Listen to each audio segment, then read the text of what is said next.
Thanks very much. I'm really pleased to be here. My name is Doug Bartow. I'm a graphic designer. You're supposed to say hi, Doug, and then yeah, I'll tell you about my 12-step program and how I explained my job to my mom after I graduated. I started a little design firm in Troy called ID29 about 8 years ago. We're right above Brown's Brewing Company. It's a little shot of the Stewed, where we hang out most of the time. And I thought I'd show a little bit of work that I've done in the past couple years, really quickly, in case you're wondering what a graphic designer does above a brewery most of the time. We actually get some work done, which is nice.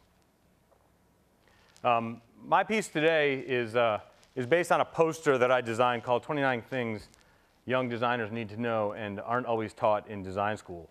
And one of the advantages of being a professional designer is being able to interact with students. And we have a really strong design programs here in the area.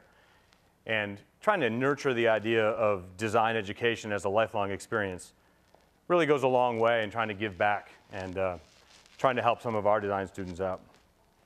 So fostering design thinking through mentoring is awfully exciting for us because we get to see the design students that we work with and help go on to fabulous careers in a bunch of different creative ventures and creative media, not just graphic design. A lot of the questions that they ask and a lot of the concerns that they have are very similar to concerns that I had 20 years ago when I was graduating as a design student. And as a personal project, I've been collecting these questions and tried to answer them. And in a design nerd type of fashion, my answer is a poster that I published last year with the same title as this lecture.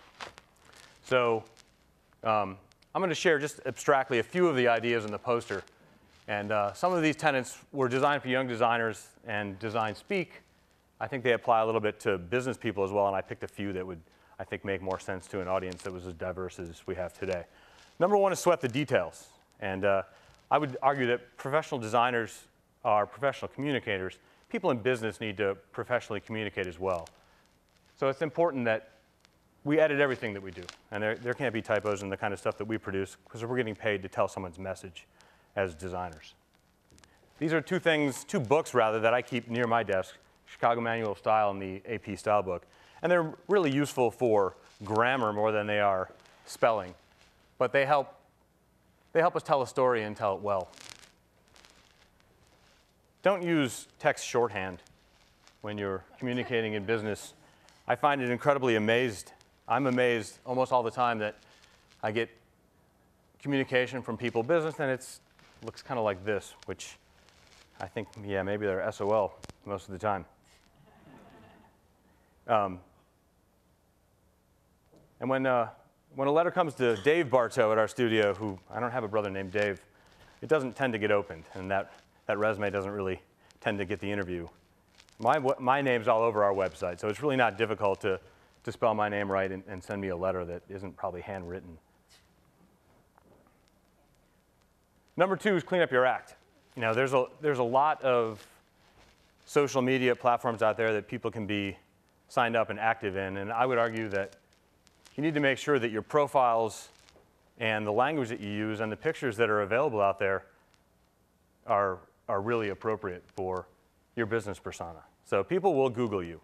When I interview designers who would like to work with us, I do as much research as I can on them, and I'm sure they do the same for us. So this is a good example of how to not hit the right button on a power.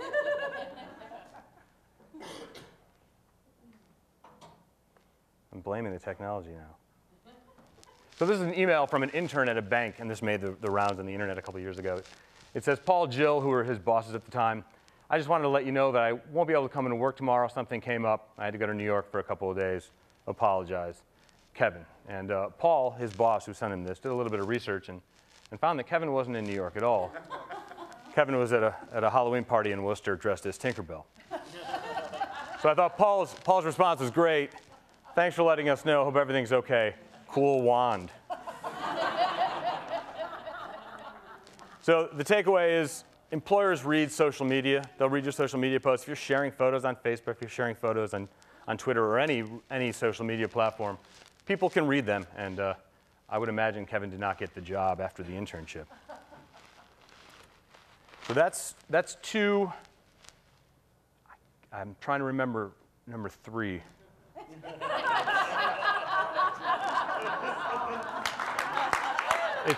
Is it the economy? No. Number 3, I'm called research and destroy. And I like to tell our clients when we initially sit down and meet with them that we're never going to know as much about their business as they do. And I think it's incredibly arrogant as a designer or a visual communicator to say, listen to me, I know exactly what you need, here's what you need, here's why we should work together. So I'm a big proponent of research, and I'll give you a solid example from over on our side of the pond in Troy. That's Gary Brown from Brown's Brewing Company standing next to me, and we did some research in 2004 when we engaged Gary for a project for rebranding Brown's Brewing Company.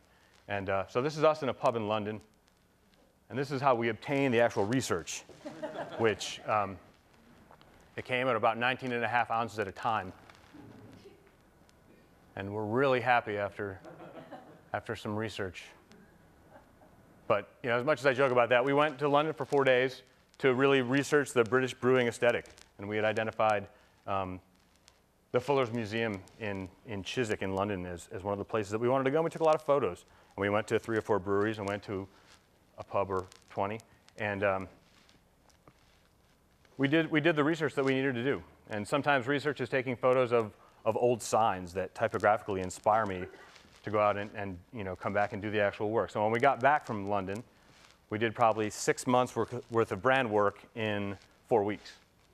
And a lot of it was inspired by that trip. And by immersing ourselves in that aesthetic, in that lifestyle, we were able to go through and I think give him the assets that he needed to move from the brew pub to distribution, which is now, it's great to go into Price Chopper and some other stores and see this stuff out on the shelves. And the last one I want to talk about is spec work.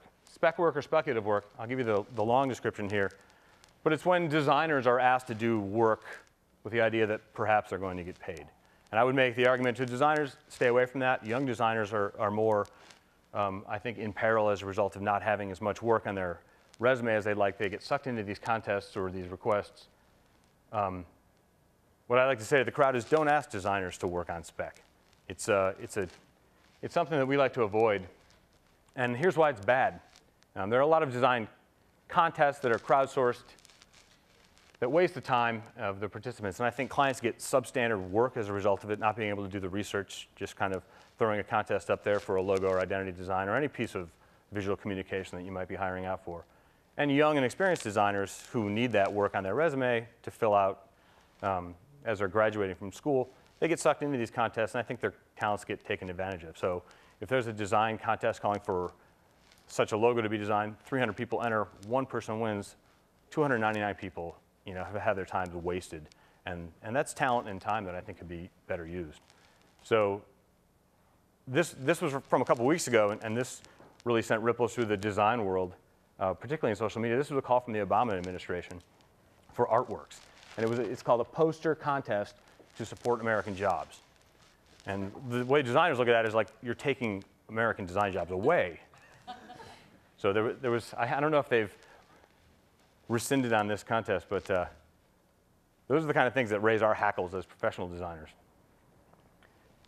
Also, crowdsourcing and very inexpensive 2-day $99 logo design shops are somewhat troubling for the design process because they tend to degrade what we do as designers and visual communicators, meeting with clients, understanding their thoughts, their needs, and trying to articulate visually their brand. If you're just sending away a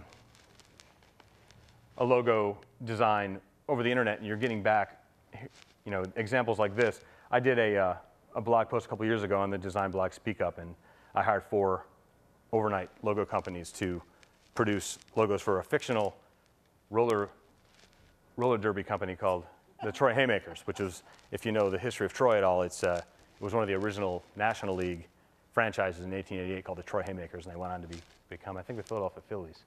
But so garbage in, garbage out, I got really 4 bad logos back, and I wrote about them. And it's basically clip art, or a lot of the times the artwork is stolen from other places, and you end up with logos that you can't necessarily use because of copyright infringements. And this kind of thing happens locally as well. If you If you pay peanuts, you get monkeys. Yeah, I thought that was good.